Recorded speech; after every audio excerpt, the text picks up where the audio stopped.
Hoy vamos a comenzar con el significado del bautismo.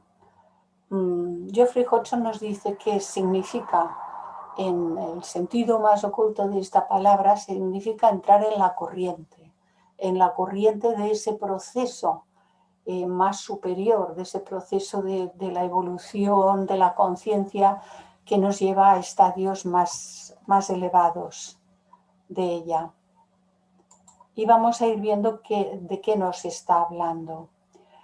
Como que la semana pasada había mucho material en la parte del capítulo, entonces yo ocupé mucho del tiempo y os di muy poquito del tiempo a vosotros, para que pudieseis interactuar, preguntar o añadir comentarios, siempre sobre el tema del que se está hablando. Y bueno, cuando estaba preparando esta parte para hoy, más que preparando porque ya está hecho, era dándole una mirada, revisarla, porque siempre corrijo cosas o ajusto imágenes, etc. Pues pensé que quizás podamos procurar hacerlo, vamos a ver cómo nos va hoy, como lo hemos hecho presencialmente cuando estábamos en la rama, los estudios. Pues yo en cualquiera de las pantallas, de las diapositivas, cuando lo reflejábamos ahí en nuestra pantalla, me podía detener y preguntar, bueno, ¿qué os parece esto? Y alguno de los compañeros, oye, pues yo esto, yo aquello, oye, ¿y esto qué tal? Y aquello qué cual, ¿no?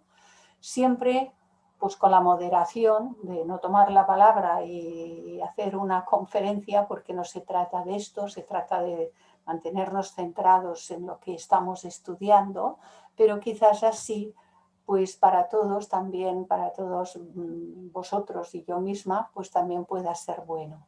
Vamos a probar. Aquí esto o me lo pone arriba o me lo pone abajo, pero aquello no se me borra. Y esto tiene días y yo no hago nada. O sea, esto de que se ve ahí de favor alejar esta pantalla y tal, y no hay manera de que lo pueda borrar, es tremendo. Bueno, dice así. Cuando llegues a la fuente del bautismo, entonces también tú, por ministerio de los sacerdotes, atravesarás el Jordán y entrarás en la tierra prometida, en la que te recibirá Jesús, el verdadero sucesor de Moisés, y será tu guía en el nuevo camino. Esto está escrito por Orígenes, uno de los primeros cristianos. La señora Blavatsky en su obra lo cita muchísimas veces. Está muy reconocido como un iniciado, parece ser, y está sobre el libro de Josué. Nos dice, en el lenguaje simbólico, y aquí las palabras tienen su propio peso específico, en el lenguaje simbólico, el río Jordán representa aquella antigua corriente en la que se acercaba y en la que entraba todo candidato meritorio para alcanzar la regeneración espiritual en el angosto sendero que lleva a la vida eterna. Esta corriente tipifica la omnipenetrante vida espiritual del universo, la presencia inmanente de Dios como preservador de toda vida. Y entrar en la corriente indica la plena realización de la unidad e identidad con esa fuente divina. Sí, entrar en la corriente, el estrecho y angosto sendero. Bueno, aquí parecía que la imagen esta aérea del río, busqué el río Jordán, a ver, ¿qué? Y no sé si es exactamente el del río Jordán, pero de los que me presentó decía que sí. Entonces entrar en la corriente ya es un paso más en ese proceso en el que estamos metidos todos. Nosotros ahora mismo nos podemos considerar todos nosotros como aspirantes a ello. Y si nos centramos en la idea de somos aspirantes, no cometeremos el error de creernos que ya, como decía un compañero no hace mucho rato, bueno, pues que a veces uno lleva tantos años y ha estudiado tanto e intelectualmente sabe tanto, algunas personas lo manifiestan así.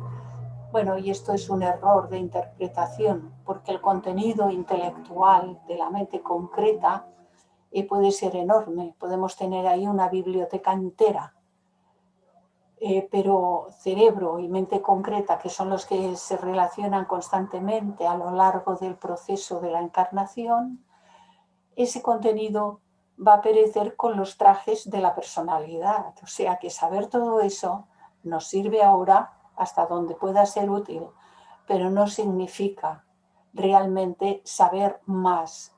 Todo conocimiento que no viene con nosotros cuando partimos del mundo de la personalidad, cuando dejamos la reencarnación, todo aquel conocimiento que no se ha transformado en el despertar y desarrollo de las facultades del alma, del verdadero ser, pues todo ese es transitorio.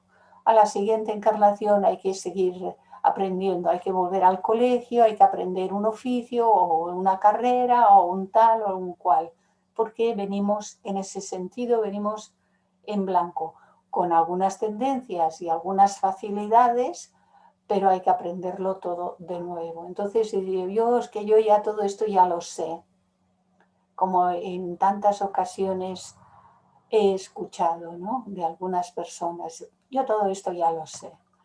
Pues no, mientras aquello no está incorporado como conciencia, no lo sabemos, realmente no lo sabemos.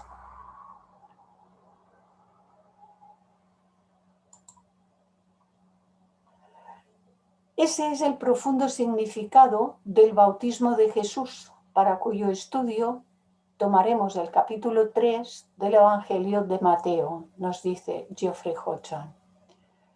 Por aquellos días aparece Juan el Bautista, proclamando en el desierto de Judea: convertíos, porque el reino de los cielos está cerca.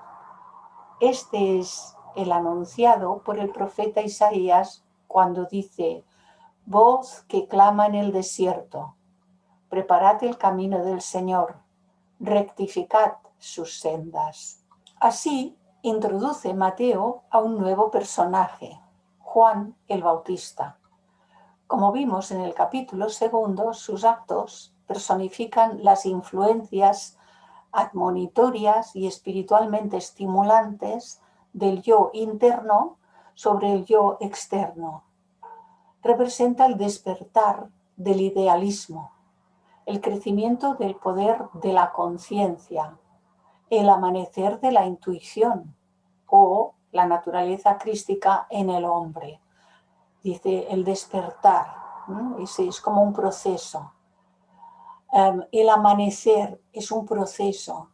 No pasamos de la noche oscura al día pleno de una vez, sino que se va haciendo la luz hasta que es la luz completa. El sol de mediodía, cuando cae sobre nuestras cabezas, esa es la máxima expresión de la luz en lo que es la luz física del día. Y así las gradaciones de lo que sucede en nuestro interior también se van ampliando.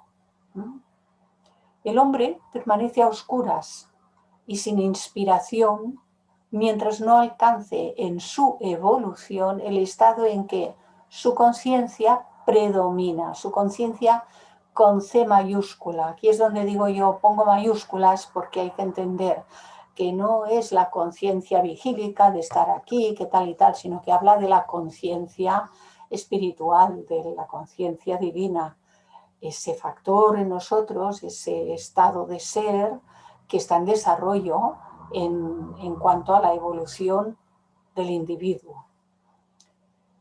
Y en este caso, hasta que no se alcanza ese estado de conciencia, está como en un desierto, un estado de sequedad espiritual y aridez mental.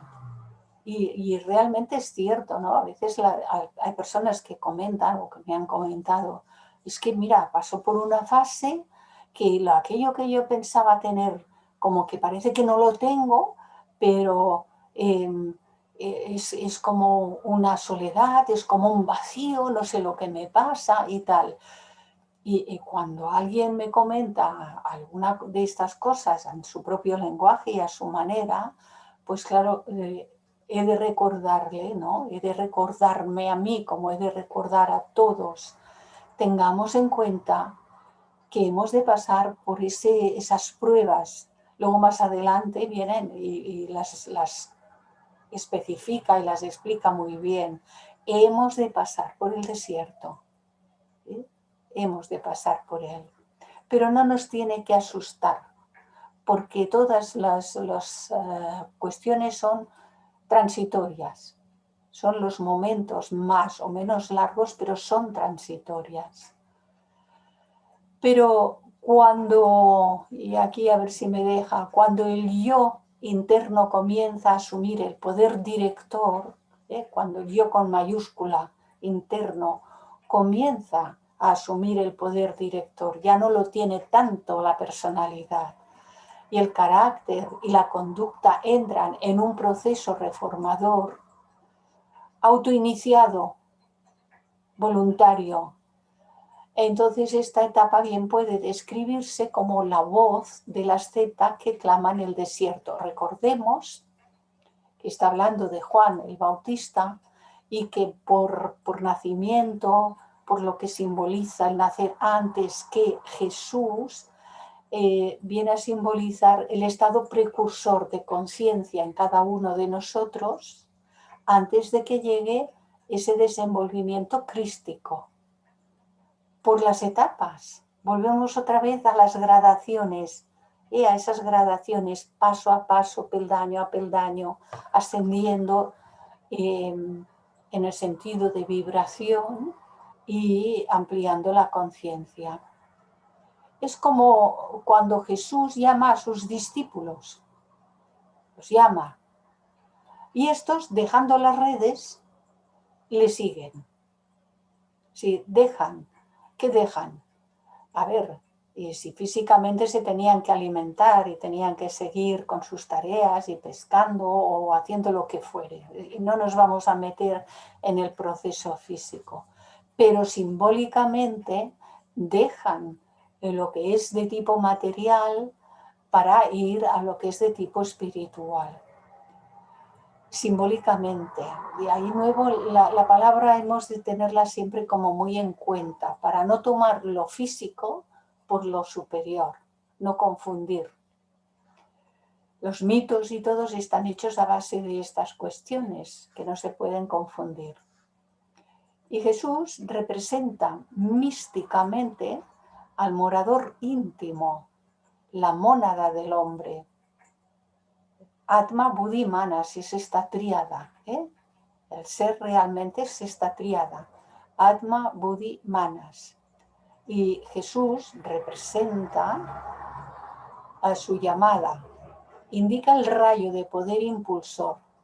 Indica la fuerza volitiva que la mónada, ese Atma, Buddhi, Manas, está tratando de enviar al hombre externo, a la personalidad, pero que no podrá cruzar, no podrá atravesar, a menos que el hombre externo esté purificando lo suficiente sus vehículos físico, emocional, astral, cámico y de la mente concreta, porque el pensar es tremendo. El pensar es el que se va al pasado, a proyecciones de futuro y a hacer toda serie de cosas. Unas no son tan dañinas, pero otras sí lo son y nos mantienen anclados a unas circunstancias de sufrimiento para nosotros y para los demás. Entonces todo este proceso es absolutamente necesario, purificación. Nos dice Juan tenía un vestido de pelos de camello con un cinturón de cuero a sus lomos y su comida eran algarrobas y miel silvestre. Sí, Su comida eran algarrobas y miel silvestre. Y no nos dice, era vegetariano, porque entonces no sé ni si se usaba esta manera de decirlo, ¿no? Pero evidentemente era vegetariano. Luego cuando dicen por ahí y comieron y tal, bueno, pues hay muchas cosas que han sido modificadas a gusto de los que estaban arreglando los evangelios, que los arreglaron, le quitaron, cortaron, añadieron, extrapolaron, etcétera, etcétera. Pero aún así, pues como no los podían matar del todo, nos ha quedado mucha cosa buena. El vestido de Juan y su alimentación, que no depende de quitar la vida alguna, indican la sencillez y la dieta vegetariana acostumbrada entre ciertas comunidades de esa época. Permitidme que están entrando más personas. Es decir, que había ya comunidades que tenían un tipo de alimentación basada en lo que era vegetal, ¿no? El mundo vegetal, y no hacer daño a criaturas que no se pueden comparar en sufrimiento a los vegetales. Así que, por orden, hemos de tener siempre en consideración cuál es la conciencia que hay desarrollada en los diferentes reinos y en las diferentes criaturas de esos reinos. Inclusive, si miramos el mundo animal, no son igual los animales de sangre caliente que los animales de sangre fría. Tampoco entre los de sangre caliente son igual aquellos que son animales que están con el ser humano, animales domésticos. Entonces desarrollan por la escala evolutiva de su reino, ya han desarrollado gradaciones cada vez más amplias de sus capacidades. Por descontado, los mamíferos, entre estos se encuentran los mamíferos de un orden superior, ¿no? Y no podemos comparar estos mamíferos de un orden superior pues con los artrópodos, con los crustáceos, etcétera, etcétera, en cuestión de conciencia. Pero desde luego, si miramos el reino vegetal, diremos, bueno, pues en el reino vegetal hemos de cortar, permitiendo que están pidiendo entrada. En el reino vegetal también hemos de considerar que hay diferencias. Y, por ejemplo, no es lo mismo tener que cortar, segar un vegetal para alimentarnos que cortar el fruto que da ese vegetal cuando ya tiene ese fruto su madurez. En esto hay una diferencia entre los alimentos que se denominan rajásicos, tamásicos y sáttvicos, que son los que tienen el equilibrio. En el reino vegetal hay alimentos que son rajásicos, hay alimentos que son tamásicos y hay alimentos que son sáttvicos. Y las gradaciones y variaciones entre estos son muchas. Pero podemos tener en consideración y no equivocarnos de que aquellos que dan el fruto y ya lo entregan cuando su función ha cumplido son los árboles que dan fruto, lo dan sin tener que segar la vida del árbol, los cereales y todas las semillas dan, y el cereal, si no cortas, se cae al suelo. En el suelo se sembrará lo que se siembre, pero es que la caña ya no da más de sí, o sea, ya hay que segar, porque ya se está secando cuando el fruto es maduro. Pues así los cereales, las legumbres y un largo etcétera, ¿no? Así que hay mucha cuestión en este sentido.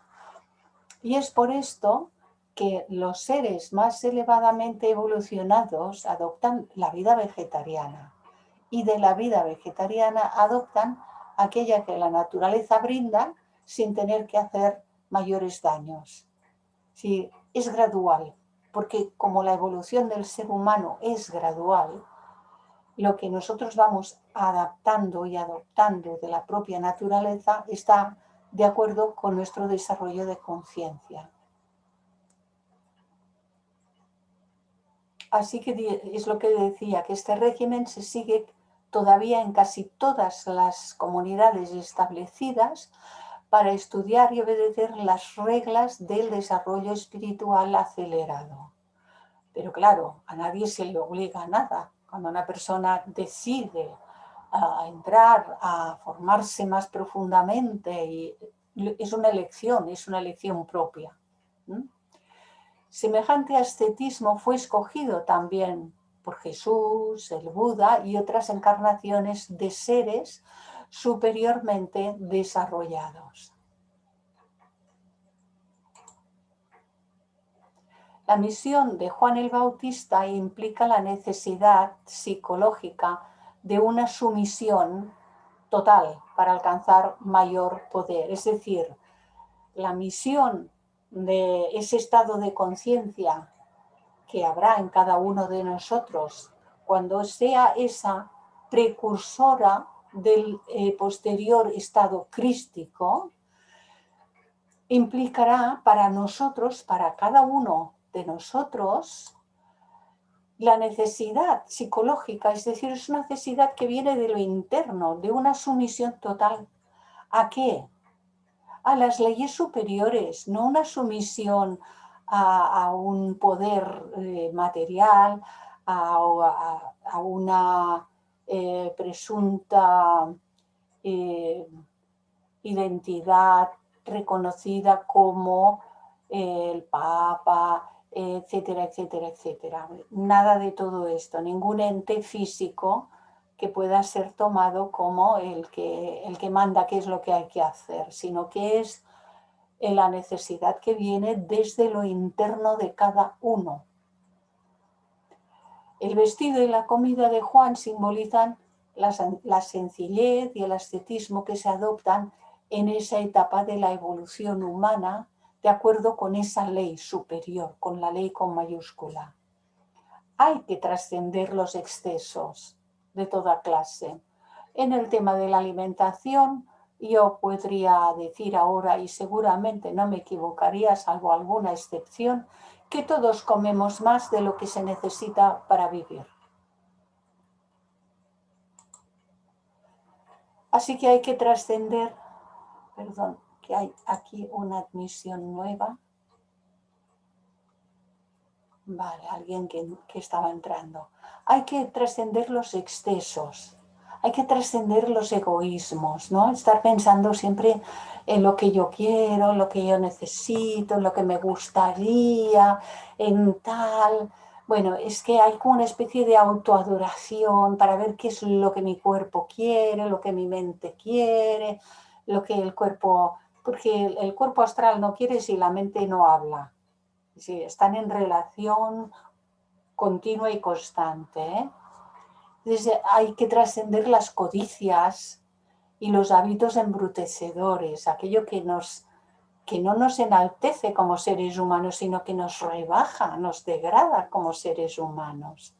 Y esto hay que trascenderlo antes de que la intuición y las cualidades crísticas puedan expresarse plenamente en el hombre mortal, que puedan cruzar y expresarse a través de todos nuestros vehículos. Si no se realiza este cambio, es imposible que esto ocurra. Algunas personas piensan que pueden hacer como se ha hecho por costumbre durante siglos. Bueno, yo le pido a la Virgen y le digo, si me lo concedes, te llevaré una vela. Aquí en algunos casos se ha dicho, en catalán, ¿no? La Virgen muy, muy reconocida, entre otras muchas en Cataluña, es la Virgen de Montserrat. Es una montaña preciosa para los que estáis al otro lado del mar. También seguramente la hayáis oído hablar de ella y tal. Y es una virgen morena, la moreneta, una virgen negra, de las vírgenes que hay por el mundo, ¿no? Y a veces se había oído hablar, decir, yo te pido esto y te pido aquello y subiré de rodillas hasta tal. Y bueno, si luego le era concedido, subía de rodillas. Pero, chicos, aquí el orden no es ese. El orden es primero hacer la tarea, primero hacer la autotransformación, primero hacer la purificación y luego vendrá lo que tenga que venir, como se dice, y todo lo demás vendrá por añadidura. O no vendrá, porque no sabemos si tenemos impedimentos kármicos pendientes para que llegue algo. En cualquier caso, lo hemos de realizar igualmente, sin esperar que haya resultados. Si los hay, serán para trabajar al servicio de, y si no los hay, hemos de llegar a comprender de momento que esto está así, señal que ha de estar así, esto es mío. Y esta es la aceptación real, la aceptación seria, la aceptación formal que produce la comprensión del universo y de sus leyes. Así que dice, nuevos poderes exigen nuevos sacrificios, con S mayúscula. Si se desarrollan poderes, son para el servicio, son para convertir en más sagrado todavía o todo cuanto hagamos en ese significado de convertirlo en sagrado, lo más pequeño y lo más grande y lo que está entre medio, todo ha de ser hecho de forma sagrada. Esto es precioso si lo comprendemos, es absolutamente magnífico si lo comprendemos. Y yo creo que sí, ¿verdad? Victorias espirituales exigen renunciaciones materiales, pero es que en realidad no se nos exige que renunciemos a nada que valga algo.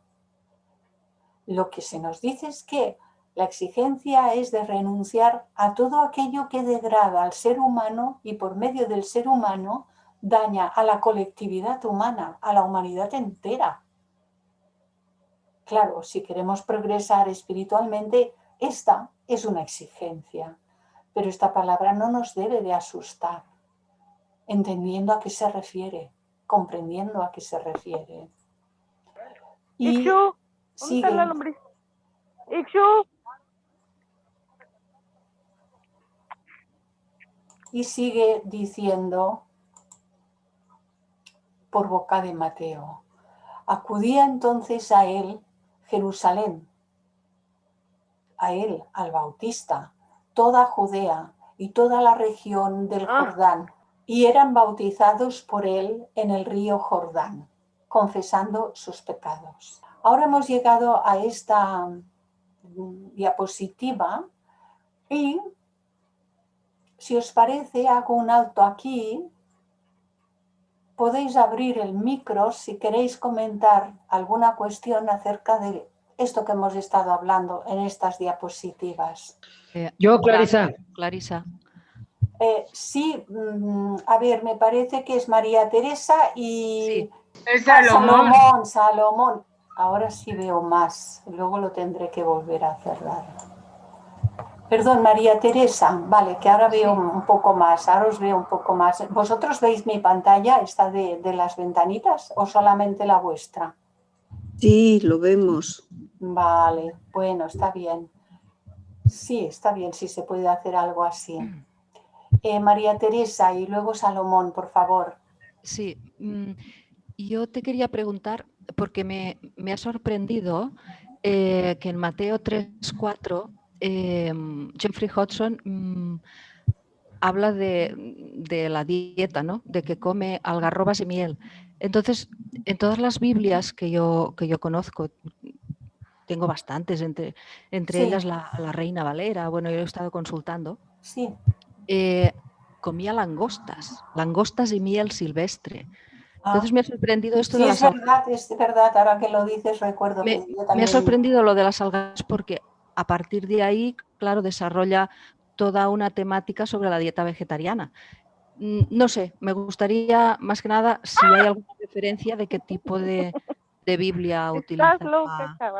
No lo sé, porque fíjate Geoffrey tú, Hodgson. este libro de Geoffrey Hodgson tiene sus años y Geoffrey Hodgson ya no está ni entre nosotros, si no recuerdo Incluso mal la información. he consultado alguna Biblia de tipo evangelista, que podría ser a lo mejor la que más se utiliza en Estados Unidos, y en todas come langostas y miel. Langostas y miel. Sí, entonces me ha Bueno, sorprendido si un estaba poco. por el desierto, no sé si Sí, había algarrobos o no había algarrobos. bueno, por eso, no sé. Pero bueno, vamos a dejar Pero es un apunte, Sí, sí. sí, pero está bien porque nos interesa, aparte de clarificar algunos aspectos que pueden ser errores, ¿no?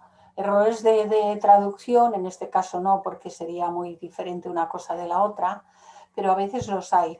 Pero aparte de esto también darnos cuenta de que una cuestión es la parte externa, puramente histórica, de si era... Vente tú por acá.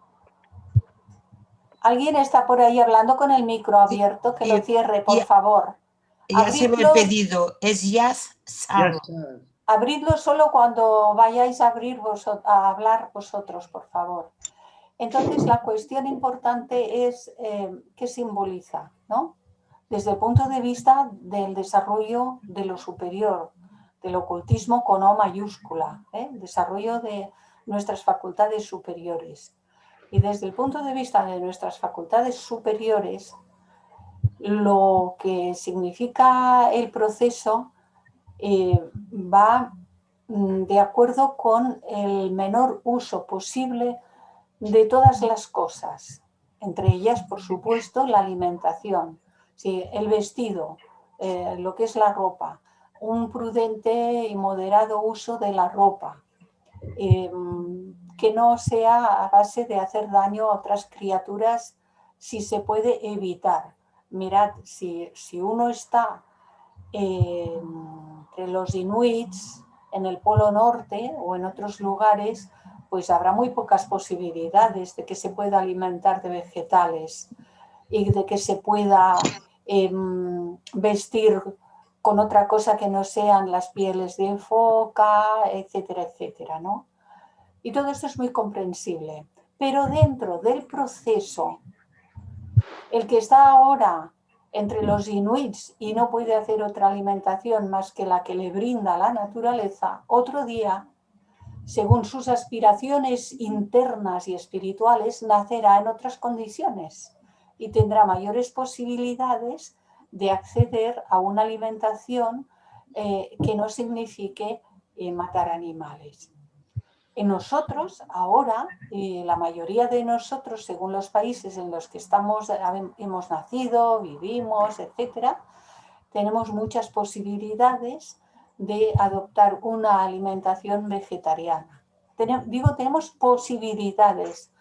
La sociedad teosófica no obliga a nadie a nada. Si se habla del tema, dice, mirad, esto es esto así, esto es de esta manera, las leyes son estas y el que quiera penetrar más en el desarrollo y tal, habrá de llegar un momento que renuncie a todas estas cosas. Pero fijaros el planteamiento, habrá de llegar un momento en el que renuncie a todas estas cosas voluntariamente, cuando lo comprenda, cuando su conciencia le diga hasta aquí. No hay dictámenes, no hay obligaciones, no es o esto o no. Esto no es una religión más en el mundo y hay unos dogmas. No, aquí no hay nada de todo esto. Hay tanta libertad que a veces nos lo tomamos un poco a la fresca y a la Bartola, ¿no? Con aquello de, bueno, como que la evolución es lenta, pues ya iremos haciendo. Pero está bien que tengamos esa libertad y que no haya nada que sea dogmático, etcétera, etcétera. Porque sería sustituir una religión por otra, que sería igual o peor, sería sustituir y liberarnos de unos dogmas, unas creencias y unos posibles fanatismos para suplantarlos por otros. Y la sociedad teosófica y la teosofía como tal nunca, jamás incide sobre este tipo de cuestiones. Al contrario, de lo que se trata es de liberarnos de todas aquellas que venimos arrastrando desde hace centurias y milenios, de vidas por vidas. darnos cuenta ahora de qué es lo que en nosotros, a nivel mento-emocional, está funcionando todavía desde las características del dogma, de la superstición y del fanatismo. Si lo hay, si no lo hay, si no tenemos nada, si no hay nada de ello, no hay problema. Pero esto solamente se puede descubrir cuando desarrollamos un alto grado de autoobservación y de observación. Auto de nosotros mismos y de observación de todo lo que nos rodea, con todo lo que contactamos. Entonces, a ver, que me parece que aquí hay alguien que está esperando también. Entonces, tenemos que tener en cuenta estas cuestiones. Y este es el aspecto más importante, supongo, de lo que trata de decirnos aquí Geoffrey Hodgson, que desde luego no sé de qué Biblia es. Él no lo cita, en su libro no lo cita de qué Biblia es. Clarisa, perdona. Hay que te una- interrumpa. Gracias, Clarisa. Perdón, antes había pedido la palabra Salomón. Bueno, era sobre lo del algarrobo, que están saliendo cosas en el chat que creo son muy interesantes. Eso Solo es. era decirlo. Sí, tiene mucho alimento, Lidia. Ahora te habla Salomón y luego nos dices eso, Lidia. Salomón, por favor. Sí, gracias, Clarisa. Oye, pues nada más una pregunta que pues para muchos puede ser obvia, ¿no? Pero para mí no tanto. Es el hecho de que, por ejemplo, un cristiano, una persona que sigue la iglesia cristiana, cualquiera que ella sea, si ya comprendió la parte esotérica de estos escritos, como es el bautismo, no necesitaría bautizarse, simplemente leer la escritura y comprenderla esotéricamente, y entonces sabría cuál es el propósito del bautismo sin tener que bautizarse físicamente. Esa es mi pregunta. Desde luego no sería necesario. No sería necesario. Ahora bien, si uno nace en una familia que está en esa religión y hay unas prácticas y se produce el bautismo, generalmente pues se hace cuando el bebé es muy pequeño o con poco tiempo. No se le pregunta, oye, ¿quieres que te bauticemos? ¿Cuáles son tus creencias? Esta posibilidad no existe normalmente cuando se va a bautizar un bebé, ¿no? Pero no pasa nada si se le bautiza, no hay ningún daño en ello, porque la función pues también tiene sus porqués. Otra cosa es si ocurre o no ocurre por medio del sacerdote que imparte este sacramento. Es un acto sagrado. Sí, vienen a ser todos los sacramentos una especie de acto sagrado.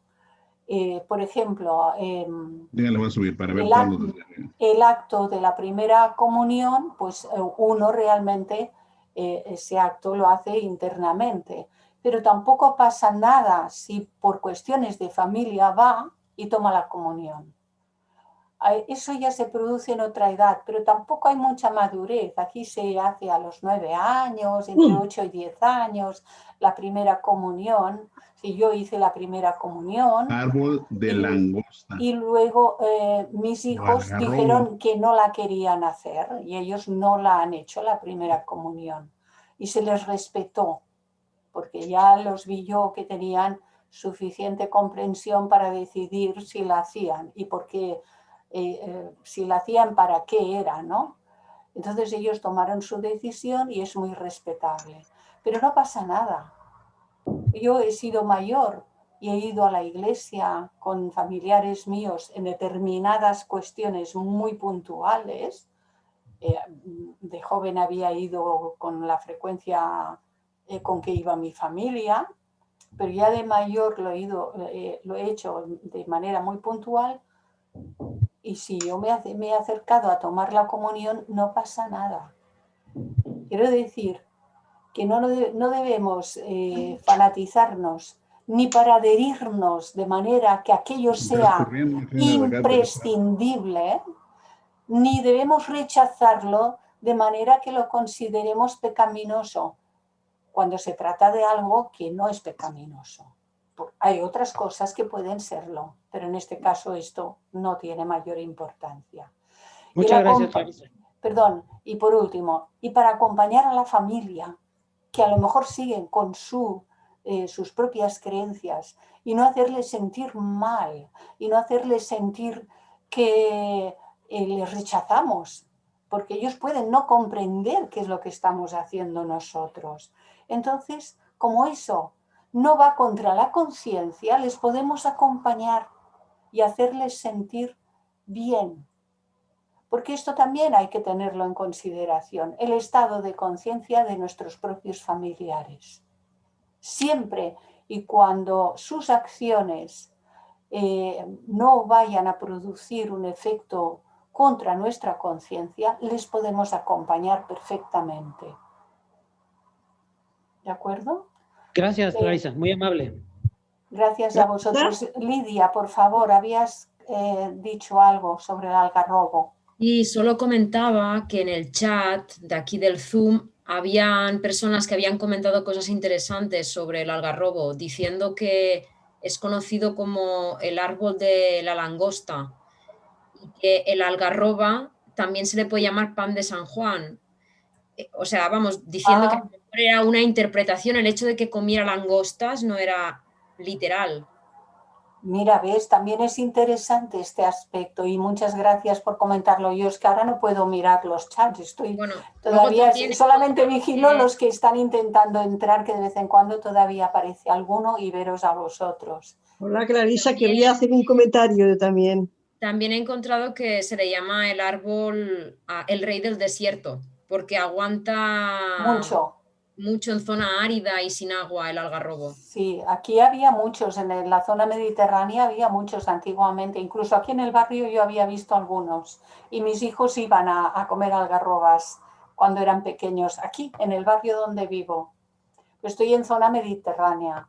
Lo digo porque a veces etimológicamente se puede confundir. Claro, pues mira, te agradezco muchísimo que hayas comentado esto y a la vez que lo han comentado estos otros compañeros en el chat, y es interesante, ¿verdad?, el asunto. Alguien ha dicho, yo también quiero... Yo soy Manuela. Manuela, hola Manuela. Yo quería hacer un comentario sobre esto que has hablado, sobre tomar conciencia sobre la codicia y luego de tener conciencia de si somos codiciosos o no, ¿no? Y luego has puesto como ejemplo pues la Virgen de Montserrat, y que puede ir gente allá a pedir. Antiguamente. Antiguamente. Ahora ya no tanto. Pero yo, no, la aclaración que me gustaría hacer es que lo de la petición, que la petición sea la Virgen, sea el universo, es la plegaria, yo creo que se haga, quizás no es codicia, sino que es un abrirte y un rendirte. Cuando ya no puedes tú con algo, que el ego se rinde y no puedes, ya haces una petición. Una petición del tipo que sea, ¿no? Que se cure a alguien, que tú recibas algo. Yo he entendido, esto era un tema que había tratado el Dalai Lama, que él decía que en el universo había como 10 direcciones, yo no lo sé, esto es, que había seres en el universo invisibles que están deseando que le pidamos cosas, que la función de ellos es favorecer que se concedan las cosas. Yo no sé si esos seres existen y eso es así, o si no el mismo hecho de que en tu mente visualizas eso, con esa plegaria se conceden las cosas, ¿no? Solamente quería hacer como esta aclaración, que no tiene por qué ser codiciosa, sino que te rindes cuando no puedes. Interesante. Y es una, Manuela, me estás dando y nos estás dando una gran oportunidad. Es muy interesante. A ver, tenemos que distinguir entre lo que es oración y lo que es pedir. La oración, la palabra oración, en su sentido más interno, está definida como la conversación interna del ser con el alma superior. Es un hablar con aquel aspecto más superior que reconocemos en nosotros. Pero no se trata de pedir. Cuando uno pide, ¿y qué pide? Pues pide salud y pide que la salud sea para sus hijos, para los nietos, para aquel que está enfermo y tal. Pero le pedimos a Dios o le pedimos al santo de nuestra devoción o le pedimos a la Virgen de Montserrat o a la Virgen del Carmelo o a la que sea. Es cuando uno pide algo. A ver, tenemos que comprender una cosa. Hay una cantidad de jerarquías desde los estadios más elevados de ese gráfico, que luego vamos a seguir viendo porque lo voy poniendo cada X diapositivas, por lo que está citando aparece el gráfico. Desde las más elevadas jerarquías, en los planos más elevados, más superiores del gráfico, descrito así, hasta abajo, hay interminables series de jerarquías. Cada jerarquía se cuida de la tarea que tiene universalmente, por su gradación, que realizar. Y se cuida de esa y no se cuida de otras. Pero ninguna de esas jerarquías, ni las más elevadas ni las más inferiores, ninguna, nadie, puede variar el karma de ningún ser humano. ¿Qué está en la cabeza? Cuando se pide, uno pide mentalmente, verbalmente, a veces reza en voz alta. Es que ese pinche incendio en la mañana tuvo capa. Córtale a Chuy la voz. Los he cerrado y luego ya abriréis a quien convenga. Entonces, cuando uno pide, su voz, si lo dice en voz alta, que reza, todo es muy respetable, ¿eh? Yo no estoy tratando aquí de decir que esto es bueno ni que el otro es malo, porque todos actuamos según el momento actual de nuestra conciencia. Y cuando uno está muy apurado, pues hace lo que puede y lo que sabe. Pero a nosotros ahora, como estudiantes de teosofía, nos conviene saber cómo funcionan las leyes y lo que es posible y lo que no es posible y no va a suceder. Y es muy conveniente saberlo. Desde el punto de vista del... Clarisa, me perdones una cosa. Perdona que hay personas pidiendo entrar. ¿Quién? No, yo quería decir que una cosa es... No, es que permíteme que no he terminado, por favor, déjamelo explicar hasta que acabe, porque si no nos perdemos.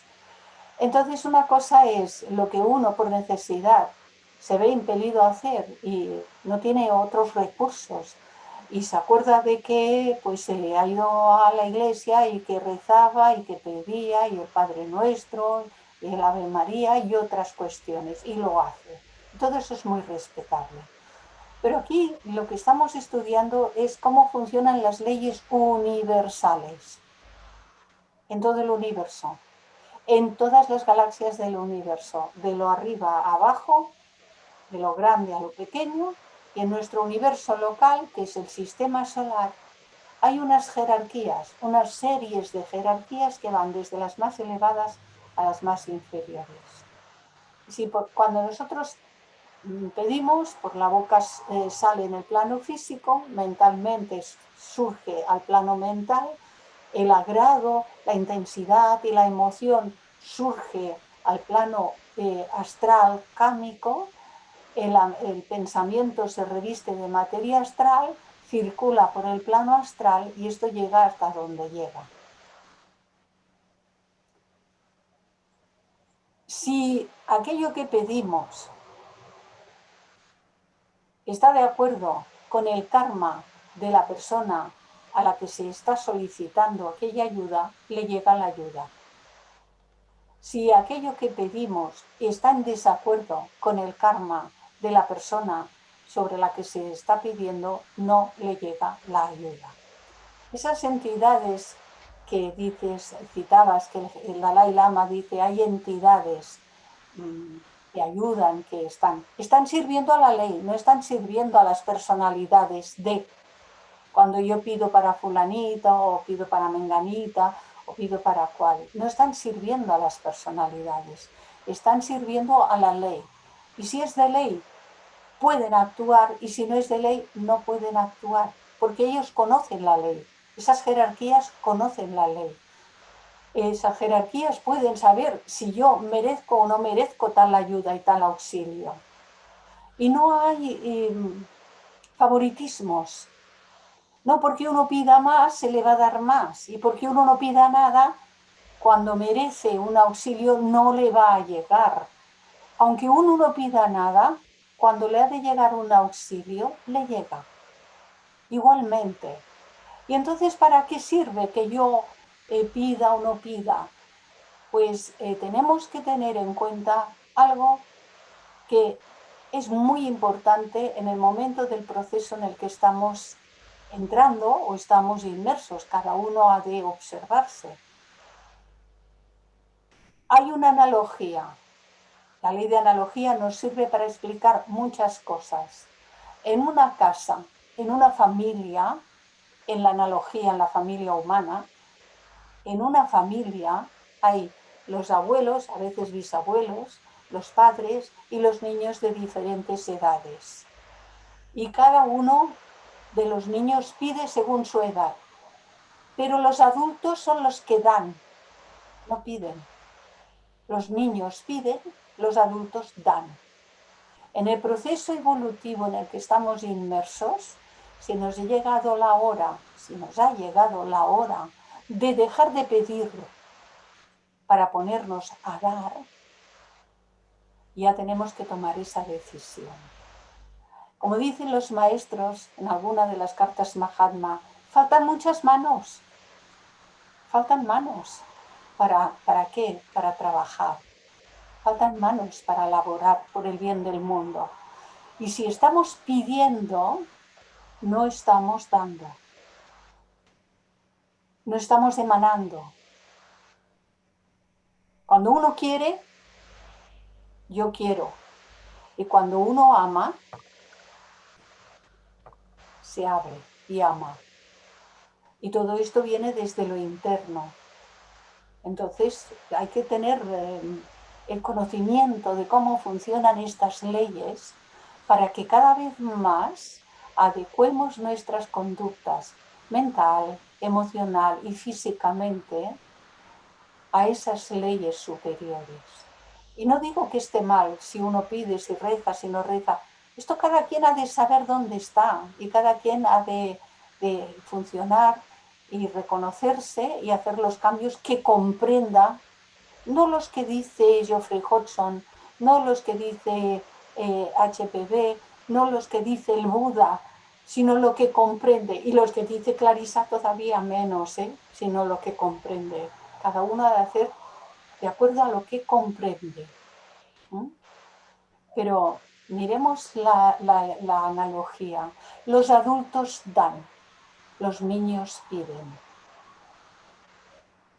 Internamente hablando, eso también es así.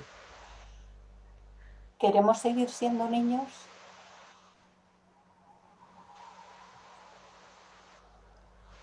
No, Luis, ¿verdad? Ya no.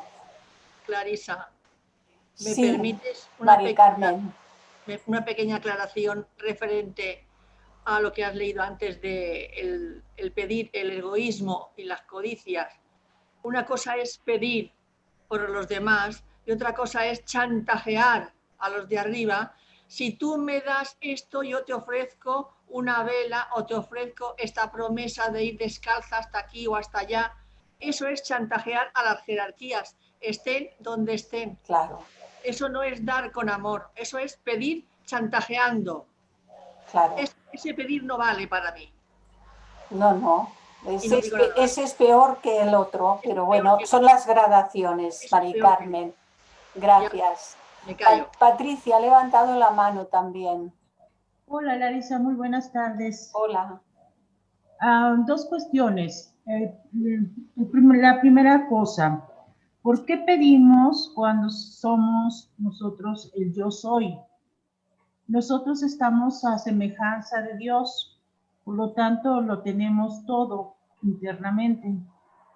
Entonces, ese era mi comentario. Y por otro lado, el bautismo en los cristianos se da principalmente porque está muriendo lo que sería el ser viejo para nacer un ser nuevo, con una nueva calidad de vida y con una nueva, ahora sí prácticamente como lo dicen los cristianos, sin pecado, porque ya murieron esos pecados que tú cometiste anteriormente para ser un nuevo ser mucho mejor.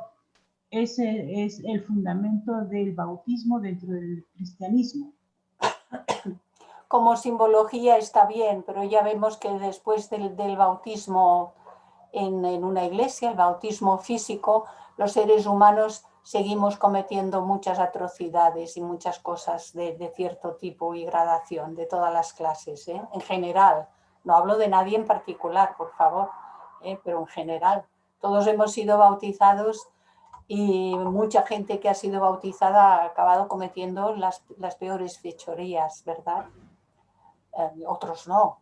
Pero quiero decir que eso no es garantía de nada. Ahora, a lo largo de este trabajo, vamos a ver el significado interno de ese bautismo, que es el que se ha de producir en nosotros, ¿verdad? Y eso es muy importante. Gracias, Patricia. José María, abre el micro. Sí, yo quería decir que, bueno, la iglesia cristiana, en cuanto yo era pequeño, íbamos a la escuela, nos decía que si no estabas bautizado ibas al purgatorio, ¿entiendes? O sea, son esas cosas que nunca he llegado a comprender y que, bueno, ahora lo tengo muy claro. Me bautice o no me bautice, sea yo musulmán, sea yo hindú, sea yo cualquiera, de cualquier religión, por lo que sea, uno se salva, y se salva uno a sí mismo, pero no por la religión. Eso es lo que yo quería decir. Gracias, José María. Bueno, si os parece, seguimos con el texto. A ver si consigo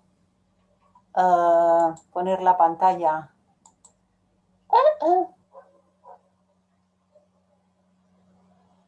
Si consigo.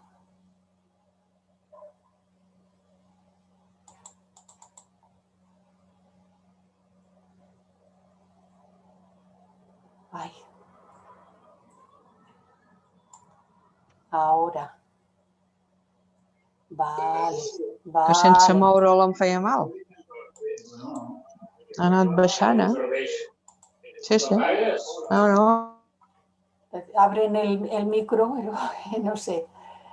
Bueno, habíamos quedado en esta diapositiva. ¿La veis bien ahora en la pantalla de nuevo? Vale. Sí, se ve muy bien, sí. Yo creo que hasta aprenderé algo a trastear estas cosas. Bien, sigue diciéndonos, la historia de la misión del Bautista es significativa en la vida espiritual. Aceptar las reglas de conciencia, fijémonos bien en cada palabra, las reglas no de fuera, las reglas de conciencia como guías absolutas para la vida, puede quitar el sentido de culpa y también evitar la transgresión voluntaria. Esta actitud bien puede considerarse como un bautismo. Juan representa la conciencia, representa esa conciencia precursora del estado crístico. Lo voy a ir repitiendo de vez en cuando acuda al tema, para que vayamos grabándolo, ¿no? Haciéndolo más nuestro. Juan representa el estado de conciencia precursora del estado crístico. Por lo tanto, está empezando a acercarse. Y las aguas del Jordán representan las influencias admonitorias y purificadoras que llegan al hombre externo, sobre el hombre externo. Por lo tanto, desde ese estado precursor ya van llegando a los vehículos de la personalidad, a Patricia, a José María, a María Jesús, a Luis, al otro y al otro. Cuando llegue ese estado nos llegarán desde lo interno esas influencias de la conciencia.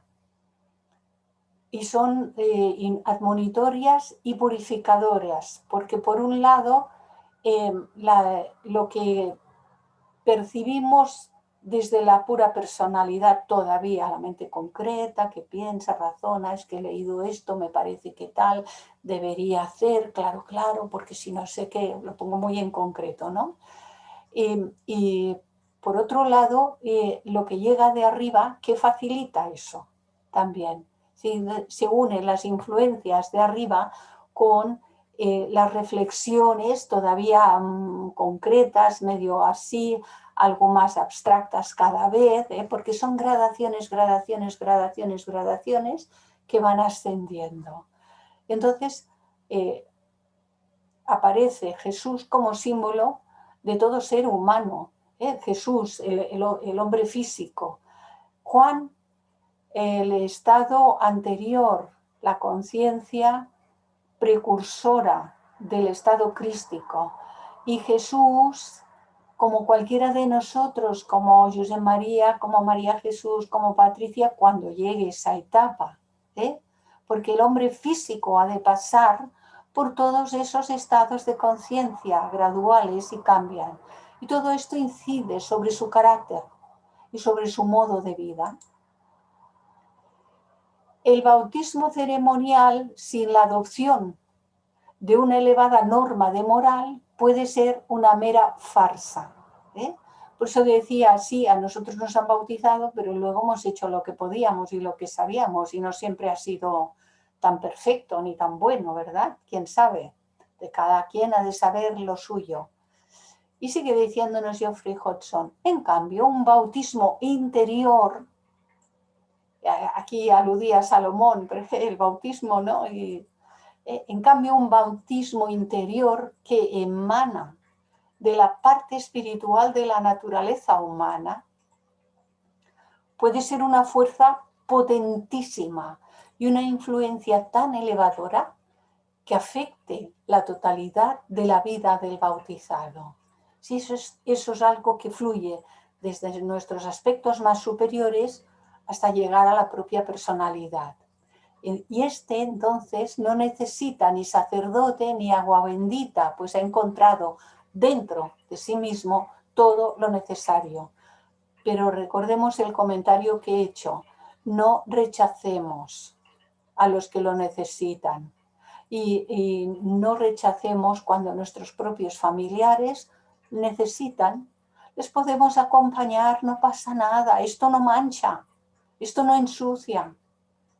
Y menos todavía cuando uno tiene su conciencia, que ya tiene esa visión mucho más amplia, porque no tendrá ningún mal pensamiento para nadie, ni para el sacerdote que bautiza, ni para los que van allí, ni para nadie. Y no tendrá malos pensamientos.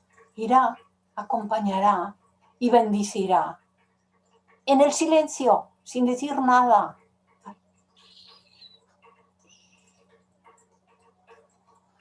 Semejante estado no pueden alcanzarlo sino los que han logrado un determinado desenvolvimiento del alma en el que lo espiritual ha comenzado a dominar sobre lo material, o sea, el estado de un hombre internamente despierto. Mateo sigue diciendo, no veo lo que pone debajo. Al ver venir a muchos fariseos y saduceos, pero al ver venir muchos fariseos y saduceos a su bautismo, les dijo, raza de víboras, fuerte, raza de víboras, ¿quién os ha enseñado a huir de la ira inminente?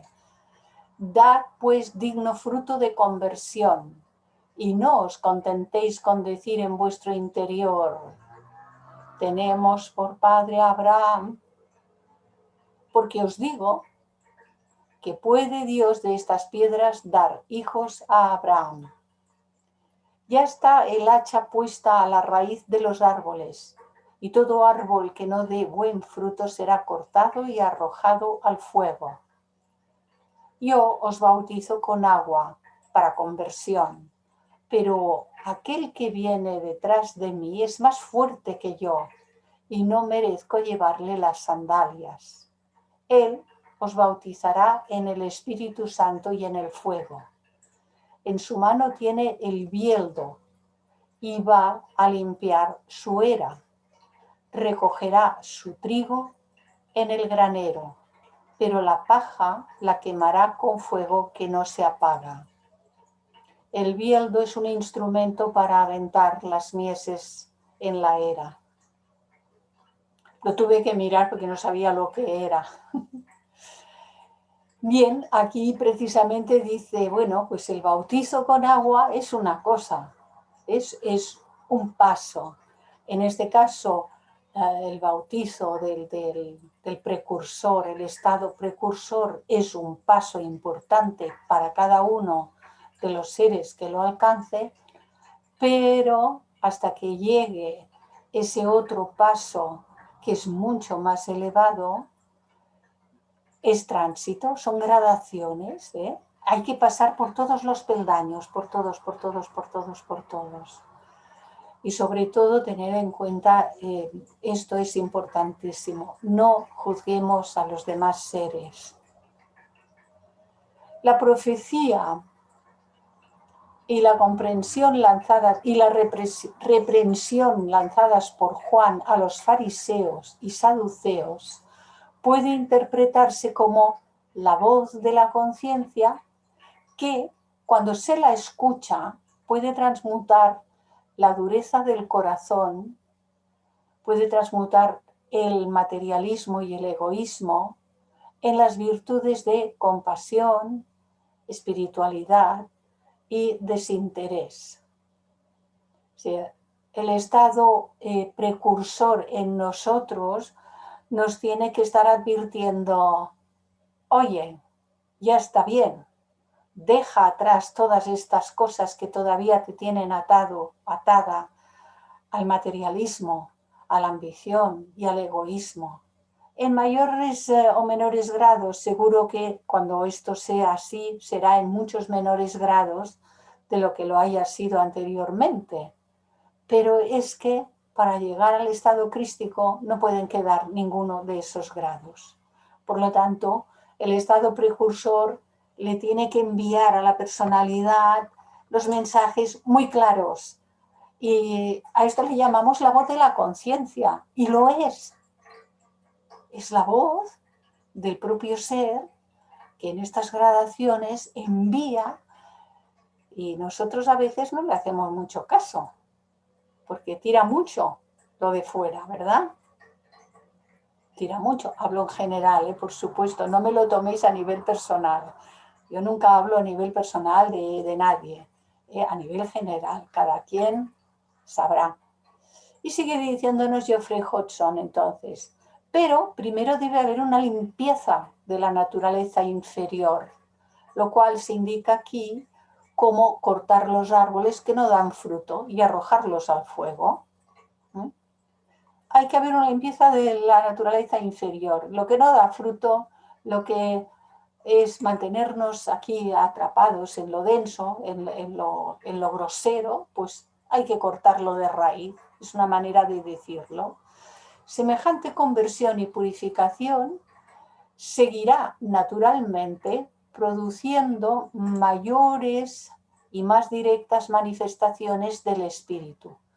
A estas manifestaciones alude Juan el Bautista como al bautismo en el Espíritu Santo y en el fuego. Las gradaciones cada vez más.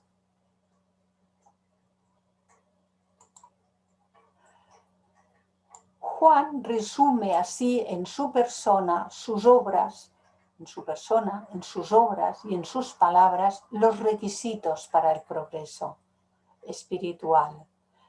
Y resume cómo es la adquisición de conocimiento y poder ocultos.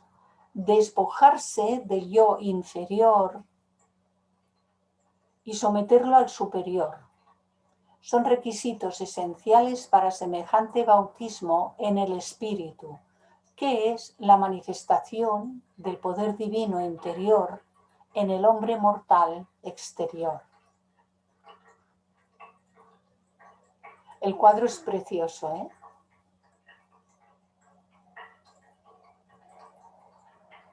Hay unos cuadros con unos detalles que me enamoran. O sea, cuando los veo, ahora no me los puedo mirar cuando los ponía.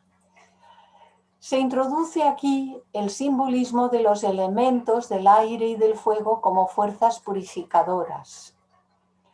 Al aire se le considera como un símbolo de la intuición, al aire como un símbolo de la intuición, que es una facultad búdica crística, y al fuego como la mente discernidora, que es el aspecto del discernimiento que ya se vuelca por medio de la mente abstracta. San Pablo sugiere que el elemento aire corresponde al nivel de conciencia en que se encuentra el Señor. Sí, el nivel de conciencia en que se encuentra Jesús el Cristo. Jesús, el hombre aquí abajo, el Cristo en su conciencia. La intuición y la mente superior, por lo tanto, la intuición y esta mente superior abstracta son esenciales ciertamente en el proceso de autopurificación de la personalidad que prepara al hombre para constatar la presencia con mayúscula y manifestación del poder crístico dentro de sí mismo. Sí, está cuando se manifestará, cuando hagamos todo ese proceso. Las palabras de Juan a los fariseos constituyen una descripción notable del proceso psicoespiritual necesario para alcanzar la iluminación para todo el mundo. Aplicadas al proceso de evolución acelerada, describen la actitud mental y la autodisciplina que los candidatos deben adoptar. ¿Sí? La actitud mental y la autodisciplina. Toda la actitud mental ha de convertirse en una actitud unitiva, no separativa. Este sí, el otro no, aquí me gusta, el otro me cae bien, aquel me cae mal.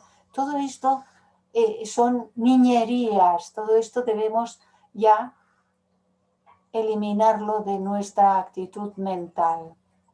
Los procesos normales de la evolución ciertamente llevarán a todos los hombres a este estado.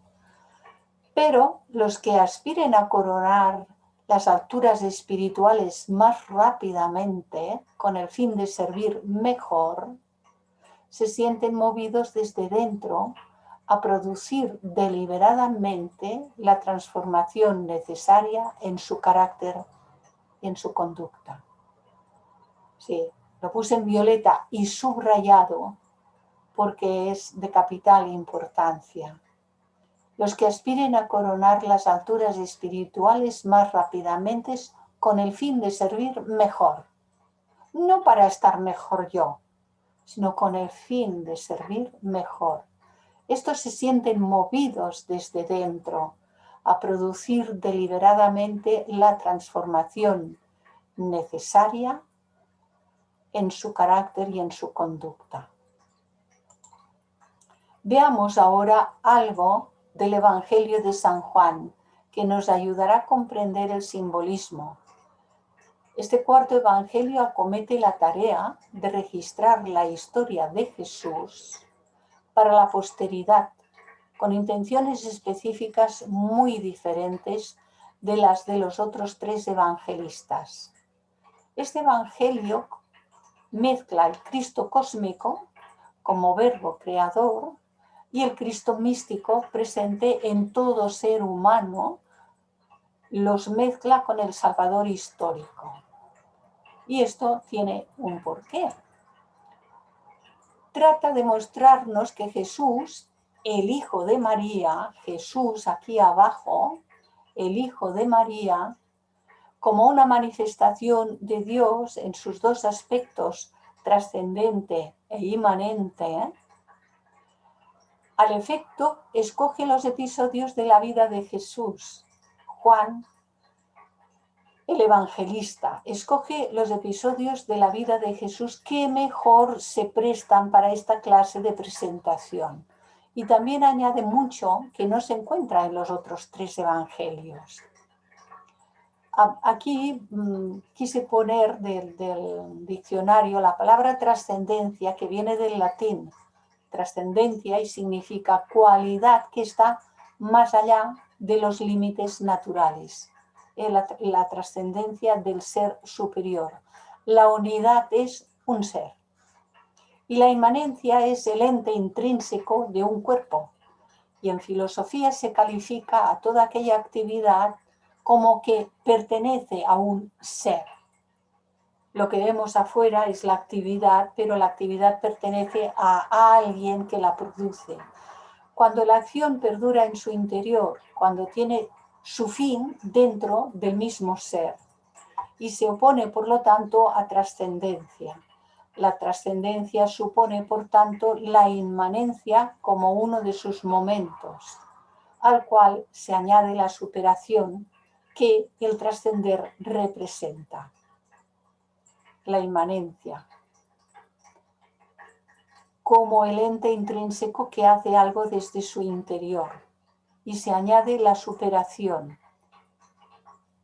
Interesante cómo lo expresa, aunque es súper abstracto el tema. Y aquí se recoge, pues, que el hecho de la cristificación de Jesús engloba a todo. La inmanencia y la trascendencia. Lo engloba a todo en ese mismo proceso. Juan relata la historia de modo tal que, adecuadamente interpretada, describe el proceso cósmico tanto como el humano. Naturalmente presta más atención al aspecto humano y describe la evolución del hombre de un modo que revela las etapas del desarrollo de los principios divinos de la mónada humana, Atma, Buddhi, Manas, en el hombre que se muestra a través de su personalidad. Si estos principios habrán de llegar a manifestarse por medio de nuestras personalidades. Esto se aplica desde el periodo en que el hombre está pasando por fases casi primitivas desde entonces, como por ejemplo cuando las multitudes clamaban en su momento, crucifícale, en el momento de su proceso. Luego se refiere al periodo en que entra en el sendero del discipulado, ya no es un primitivo, y experimenta los desenvolvimientos internos y externos que culminan en que alcanza la talla del hombre perfecto, que es la apoteosis de la evolución humana. El mismo ser, todos hemos pasado por esos estadios primitivos en que podíamos decir crucifícale, y no solo decir crucifícale, sino ser nosotros quienes hiciésemos semejantes crímenes. Porque todo ser humano empieza su humanidad por lo primitivo y todos pasamos por las diferentes etapas. Y ahora estamos decidiendo que queremos alcanzar una etapa superior, una etapa verdaderamente espiritual. Y nos están explicando las obras de Blavatsky, todas las cartas Mahatma, todas las obras de los que nos precedieron, Taimni, Vinayadasa y otros muchos, que no puedo ni siquiera recordar, pero que nos han dejado los elementos, la enseñanza, para que podamos tener las herramientas para luego aplicarlas. De esta manera, Juan trata de iluminar a los lectores capaces de discernimiento necesario acerca de su propia existencia, su propia condición, de su propio adelanto y destino espiritual. Cada incidente que registra desde el ministerio de Juan el Bautista como una fase evolutiva avanzada hasta su misma muerte decapitado, y luego algunos acontecimientos selectos de la vida de Jesús, se relatan de tal modo que revelan los significados cósmico y místico, aunque sea simbólicamente. ¡Ay! Me salta dos.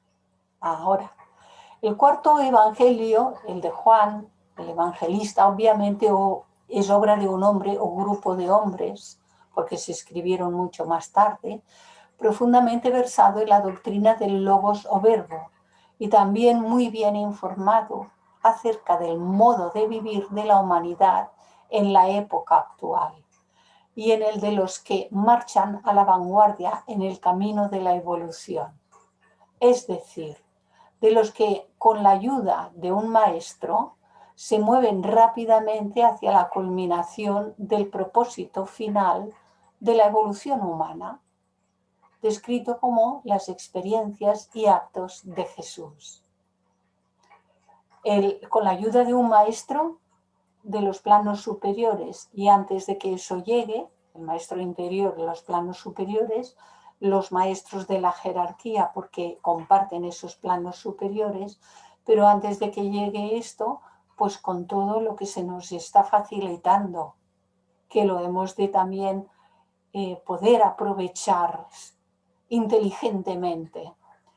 Y en el Evangelio de Juan dice, al día siguiente Juan ve a Jesús venir hacia él y dice, he ahí el Cordero de Dios que quita el pecado del mundo.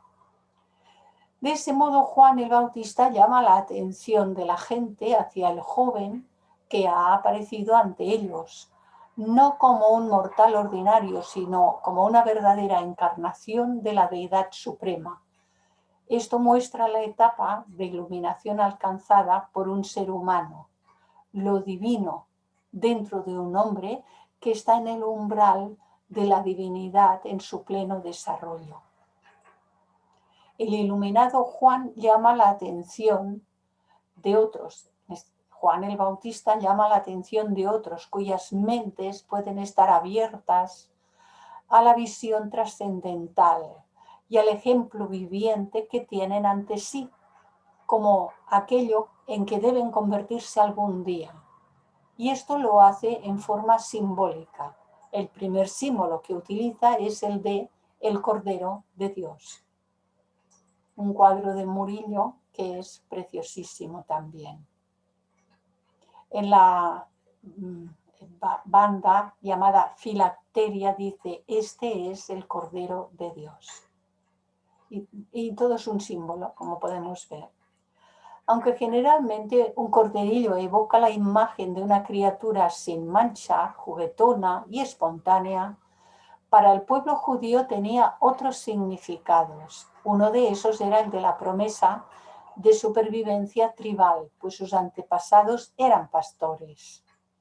Un cordero era no solo la posesión más altamente apreciada, sino que también lo consideraban como el don y sacrificio más altamente valioso que podían ofrecer.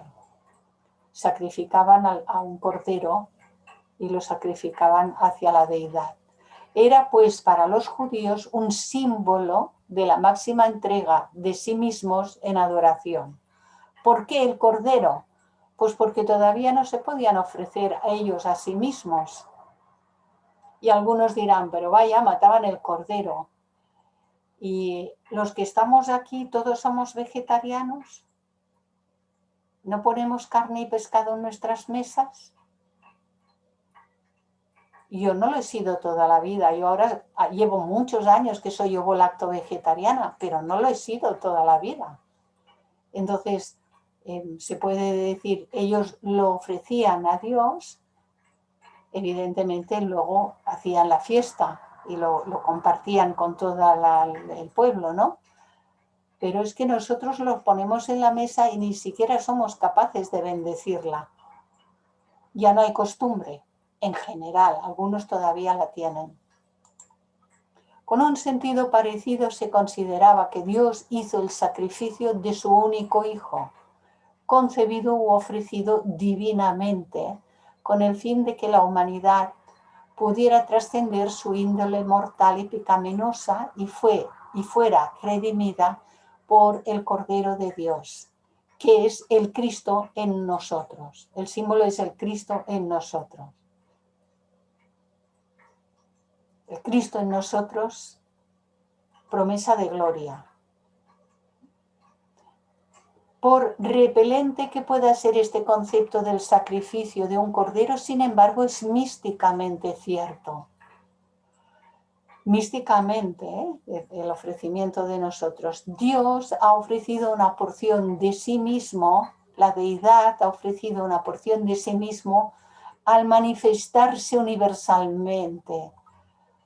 El Dios viviente sepultado hondamente dentro de cada ser humano, sepultado dentro de toda la manifestación de la materia, es oculto dentro de toda la materia virgen y oculto dentro de las formas construidas con toda esa materia en todos los reinos, pero como está hablando del proceso humano, pues sepultado hondamente dentro de las formas de materia de cada ser humano, en prenda de inmortalidad y salvación finales.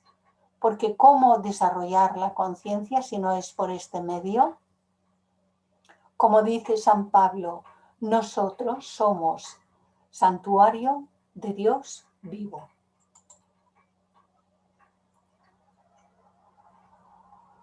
Lo que se acentúa en el Evangelio no es la persona corporal de Jesús, sino el fragmento divino sacrificado en todo ser humano, la naturaleza divina inherente como una realidad, la presencia de Dios imperecedera y siempre inmaculada en todo hombre, y siempre inmaculada. No se puede ensuciar nada de arriba. Lo que se ensucia o se degrada son las formas corporales de abajo, de la personalidad. Pero nada de lo que afecta aquí a la personalidad puede alcanzar a nuestros estados superiores, Atma, Buddhi, Manas. El Señor del Universo permite que una porción de sí mismo, denominada su Hijo, entre comillas, quede incorporada en una forma, aprisionada y entronizada en una forma de materia. Recordad que los que están en doble paréntesis son pequeñas aclaraciones mías, porque dice y entronizada en materia, pero la materia siempre es virgen. Lo que no es virgen es la forma, porque ésta sufre cambios y se degrada. O no, o se purifica, o la convertimos en una forma sagrada, que es a lo que estamos yendo. Y sigue diciendo Juan, este es por quien yo dije, viene un hombre detrás de mí que se ha puesto delante de mí porque existía antes que yo. A pesar de que él es el precursor como estado de conciencia, Atma, Buddhi y Manas estaban antes que ese estado de conciencia. Bueno, pues nos vemos todos, ahora sí nos vemos, ¿verdad? Vale. ¿Queréis hacer comentarios respecto de lo que ha surgido ahora en este segundo ratito o en el primero, si quedó algo? Me gustaría decir algo. Hola, Teresita, ¿estás aquí? Estoy aquí contigo. Qué bueno que viniste. Enhorabuena, desde luego es una maravilla como lo has puesto. Fíjate, tengo unas cuantas de cosas apuntadas, la verdad es que había solamente una y es de la última además. Es verdad que nuestro cuerpo solamente es el tabernáculo de esa alma. Entonces tenemos que tener claro que nosotros cuando hacemos algo, nunca lo hacemos nosotros, es a través de, llámele alma, llámele espíritu, como queramos. Nosotros no somos los que lo hacemos. Y después hay otra cosa que me gusta muchísimo, que lo has expresado fabulosamente, sobre las herramientas que tenemos en la teosofía para llegar a hacer este trabajo, como Jesús, por ejemplo, ¿no? Lo que necesitamos para eso, trascender la palabra muerta. Nos quedamos con la letra muerta o la palabra muerta. Bueno. No digo que es una forma que yo no se explica como tú. Trascender esa palabra. ¿Para qué? Para que se nos abra la conciencia y después cada uno según esa persona o esa personalidad va haciendo el camino. El camino es angosto que tú ponías, ¿verdad? Sí, sí, Ese sí. es el camino que hacemos. A base de machacar, pum, pum, pum, tenemos que hacer el camino. Pero gracias, me ha encantado. Y también Vamos. decirte una cosita, porque igual no lo sabes, que es hace 5 años que empezamos en las parroquias a hacer lo que hacían antes solo los sacerdotes, los obispos y todo. Ahora lo hacemos los feligreses. Muy bien. Y ya no se obliga a ningún niño a bautizarse, a ningún niño a hacer la comunión. Si quieres te pongo un ejemplo de mi nieto muy pequeño. Es que el año pasado fue a catequesis, él quería ir continuo, pero no podía ser, tiene que ir a su parroquia. Y entonces lo llevó su madre a su parroquia porque estaba más cerca. Y al finalizar la catequesis, le dijo el sacerdote a los niños: tenéis que ser buenos, buenísimos, porque si no, Dios os castiga. Y mi nieto, con 8 años entonces, le contestó: pues Tino y mi abuela dicen que Dios no castiga, que Dios es amor. Fijaros lo que podemos hacer. Qué bueno. Hay mucho condicionamiento, sobre todo en las personas mayores. Yo, gracias a quien sea, no tengo eso, pues no lo viví. Pero bueno, el cristianismo es una cosa y la jerarquía es otra. Hay merecimientos kármicos, Teresa. Sí, por eso llegó la teosofía a nosotros, con el nombre de teosofía o con el nombre que sea, da igual esto, ¿eh? Es verdad. Pero llegó a nosotros en un momento determinado de nuestras vidas. Habían merecimientos kármicos, evidentemente, como cuando han llegado otras cosas de otra clase, como pérdidas y enfermedades, también eran merecimientos kármicos, ¿eh? Así que todos, los de signo positivo y los otros, todo. El que no siembra, no recoge. Totalmente. ¿Alguien más quiere...? ¿Para bien Perdón. o para mal? Sí, por supuesto. ¿Alguien más quiere hacer algún comentario? Jo, Josep, volia fer un comentari. Hola, Josep. Adelante. Resulta que después de oír ese tema y haberlo hecho tiempos atrás también en la teosofía, pero ahora lo veo con una visión muy diferente. Parece como si lo antiguo estaba en un sueño y ahora se ha despertado un poco el hecho de la importancia que tuvo la vida del maestro pasando por esos bautismos y estas cosas, y cómo pudo hacer una obra tan gigantesca y tan maravillosa de su proceso. Y bueno, pues esto parece que no, me ha dado como un impulso de alegría. Muy bien, me alegro. No sé cómo decirlo, pero vivo con una sensación diferente, aunque esté dormido aún. Este trabajo, creo que lo dije al principio de la presentación, la primera semana, el primer jueves de este curso. Cuando lo preparé, solamente preparé para una conferencia, hace muchos años, y eran filminas que iban en un proyector de aquellas filminas transparentes y todo eso. Fijaros, y en aquel momento, aunque era un material muy escaso, hecho con el material del libro de Belén al Calvario de Alice Bailey y el cristianismo esotérico de Annie Besant, aún así, este libro yo de Geoffrey Hodgson no lo tenía en aquel entonces y aquí no se había editado. Aún así, al terminar la conferencia, recuerdo que se acercaron varias personas y me dieron las gracias diciéndome: gracias porque hoy me he reconciliado con la religión en la que nací. Porque estaban muy enfadados. Ha habido mucha gente muy enfadada por las conductas. Pero claro, las conductas no se pueden atribuir a Jesús, no tiene nada que ver, ¿no? Y entonces comprender el significado, como decías ahora, José, comprender el significado simbólico, lo más elevado, esa trascendencia de este simbolismo, ¿no?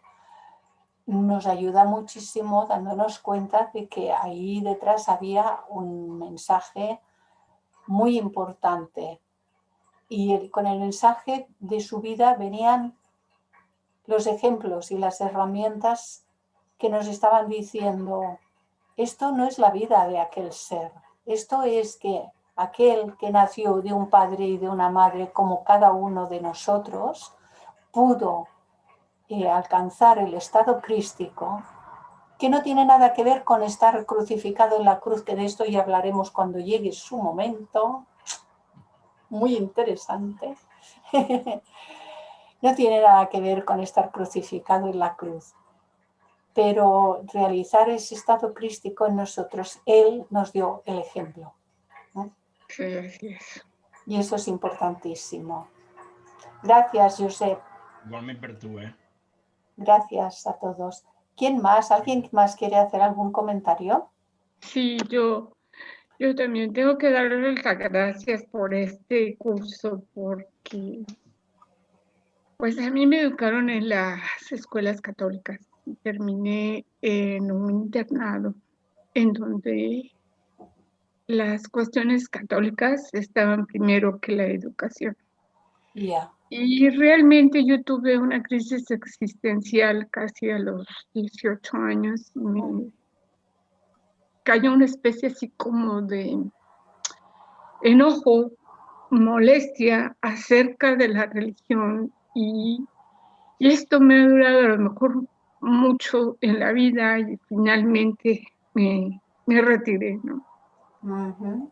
Y entonces, a partir de que yo conocí Teosofía, todo empezó a cambiar, pero el tema de la religión estaba aparte, intocable. Uh-huh. Y yo me daba cuenta que era un enojo, yo no podía soportar la pasión del Cristo y que la gente hubiese sido capaz de hacer todo lo que hicieron y demás, ¿no?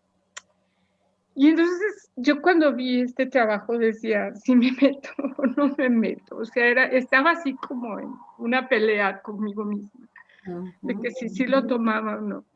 Y pues ahora me congratulo de haberlo hecho porque me está dando una especie de reconciliación y me siento mejor y siento que ese enojo, esa molestia, esas mentiras, pues han estado desapareciendo como a través del curso, como un bálsamo en que te dice, esto no era así, esto es así.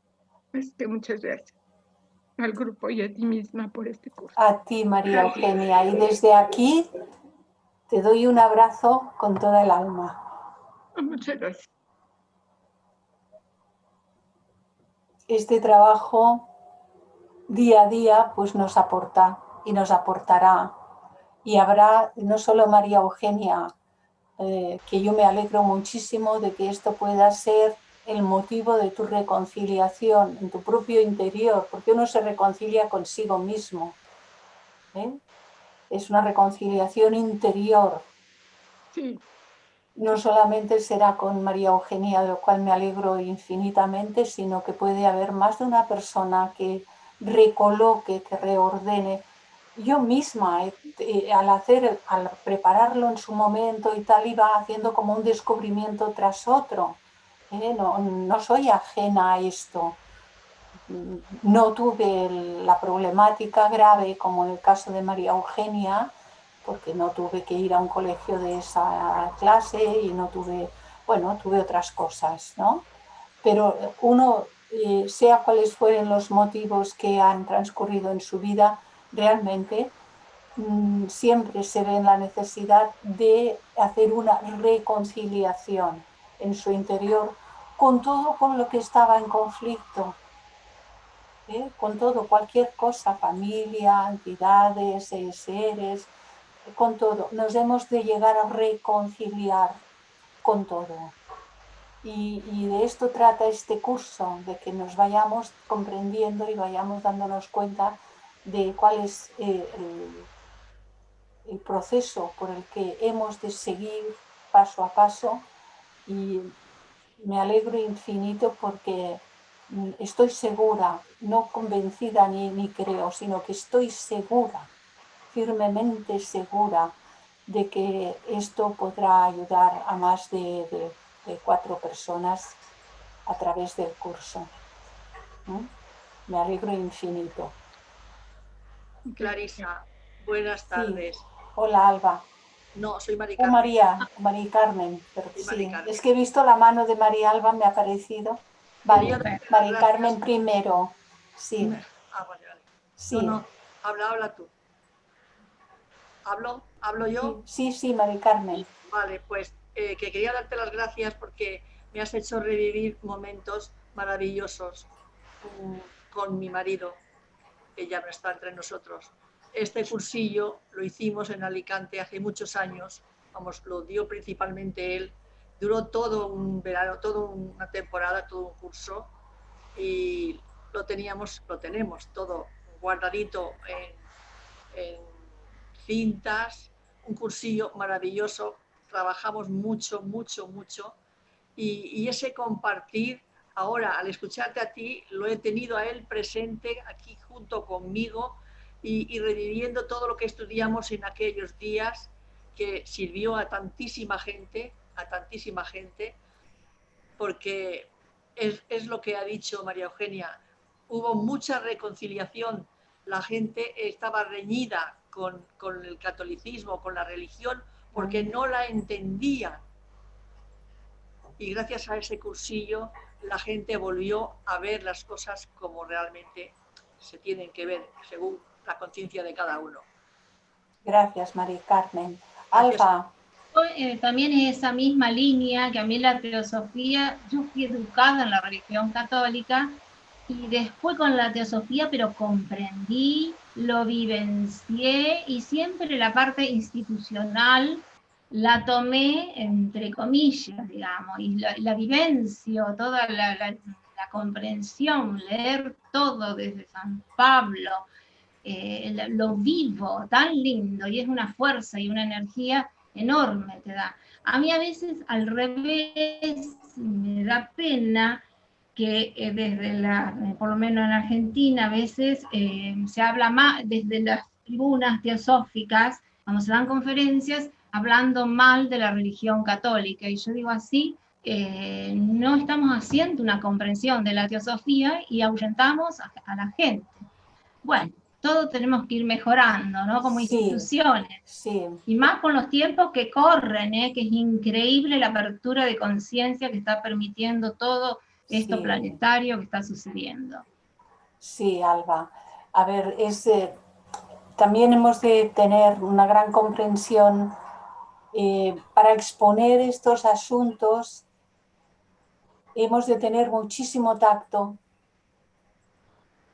comprender lo que es el significado interno de la vida, esta vida de Jesús, que tiene una simbología impresionante y que es nuestra propia historia, lo que ha de ocurrir dentro de nosotros como proceso iniciático, y de ahí el título del curso. Y otra cosa es ver los procesos por los que ha pasado, no la religión católica solamente, sino todas las religiones instituidas, que son formadas por hombres y mujeres en las diferentes épocas, en los diferentes países, y son seres humanos en proceso de evolución que han manejado las cosas con los mismos intereses y egoísmos y ambiciones con que se manejan todas las cosas, teniendo en cuenta que ahora todavía, pero en todos los siglos pasados, el poder político y el poder eclesiástico, y cuando digo el poder político, era el poder de la nobleza, era todo un solo poder. Religioso. O se hacía lo que decían los que ostentaban el poder, o ya sabéis, a unos les cortaban el cuello y a otros los quemaban, es que era por ahí. Y entonces, ¿pero qué eran esos seres que ostentaban el poder? Pues seres como tú y como yo y como todos nosotros en un momento de su propio proceso evolutivo. Y podemos estar seguros de que aquello que se sembró, que sembramos, porque no sabemos si en algún momento formamos parte de todo aquello, No podemos decir que estemos libres de, porque todos hemos pasado y hemos hecho de todo a lo largo del proceso de la evolución. y es karma quien se encarga de administrar cuando llega la hora. Entonces, lo que hemos de tener, y aquí es donde los que exponemos la teosofía, los que podemos dar cursos, en algún momento conferencias, lo que sea, hemos de transmitir que esos son hechos que no se pueden negar, pero que hemos de bendecirlo todo. Los hechos son hechos, no se puede negar que se hizo mal, no se puede negar que hubo una mal llamada Santa Inquisición. ¿Santa de qué? Si se hicieron barbaridades, otras religiones también. O sea, todo esto no se puede negar, pero nosotros hemos de poderlo bendecir todo. Y esto es lo que hemos de tratar de transmitir cuando exponemos. Que lo que podamos exponer aporte a los oyentes, a las personas que acuden, esos elementos para poderse reconciliar, darse cuenta de que son los procesos de la evolución por los que vamos pasando todos y que si algo ocurrió y estábamos ahí, formaba parte de nuestro propio proceso, de nuestro propio karma y estaba cumpliéndose la ley superior, que se sirve de las leyes materiales muchas veces para que se imparta justicia. Lo que aquí nos parece injusticia puede ser perfectamente el cumplimiento de una cuestión kármica y no hay tal injusticia entonces. Pero se tiene que tener mucho tacto y si al que no lo tenga porque todavía no es capaz de comunicarse con ese tacto, pues también hemos de tenerle la comprensión. ¿De acuerdo, Alba? Para aumentar la comprensión. Aumentar nuestra comprensión para con todos y con todo. Si no hay nadie más que quiera hacer algún comentario, pues ya van siendo casi las 8. ¿Hay alguien más que quiera hacer comentario? Hola. Sí, hola, Clarisa. Hola, Ada. Yo quería comentarte también en relación a esto último que estáis hablando, sobre que me ha hecho ver realmente, yo veía a la Iglesia como egoísta, como poderosa, dominante, cosa que durante muchos años aquí en España, por la dictadura y la Iglesia estaban unidos. Y esto, pues, de una forma, no los odio, pero sí me hacía rechazarlos. Realmente pienso ahora que hay que verlos desde una otra perspectiva, porque sabemos realmente, porque ellos siempre nos han hablado de lo que está escrito como parábola, sin dar explicaciones, pero íntimamente creo que ellos también están evolucionando, por supuesto, están haciendo un trabajo muy importante, del cual no hemos sido, por así decirlo, no se nos ha dado por parte de ellos, pero que interiormente ellos sí que lo tienen, creo yo. Es lo que he llegado a ver, capto eso, que ellos también están haciendo un trabajo y que tal vez no se han leído estos libros, o no, pero han podido, por así decirlo, no sé si me explico bien, entender lo que quería decir Jesús con sus parábolas. A ver, la jerarquía eclesiástica tiene muchos conocimientos intelectuales y los que no sabemos. Y todos los sacerdotes y todos los estatus jerárquicos de entremedio tienen mucha preparación. Luego cada uno funciona según su propio momento de evolución, de conciencia. Y ha habido muchísimos seres muy buenos actuando, dándose al mundo, etcétera, etcétera, etcétera. Y estos también están. Lo que pasa es que hay veces hay cierta tendencia a solo fijarse en lo negativo y solo eso y no vemos la otra parte. Si estamos polarizados, por lo menos veamos las dos partes. Correcto. Hasta que podamos verlo desde el centro, que entonces tendremos una visión de la totalidad, pero sin que emitamos juicio de ninguna clase entonces. Perfecto, muchas gracias, Clarisa. Me has hecho comprender eso, entenderlo y realmente considero que es muy importante y hay muchísimas personas están dentro de la iglesia haciendo trabajos muy importantes. Muchísimos. Muchas gracias. Muchísimos. Y es buenísimo. Pues gracias a vosotros, gracias a todos. ¿Quién? Gracias, Sí, yo. Clarisa. María. Gracias, Margarita. Miriam Putini. Gracias, María. Clarisa, como siempre, muy claras tus exposiciones y bellísimas. Y para todos, que tengan un lindo fin de semana. Pues gracias a todos. Cierro la grabación.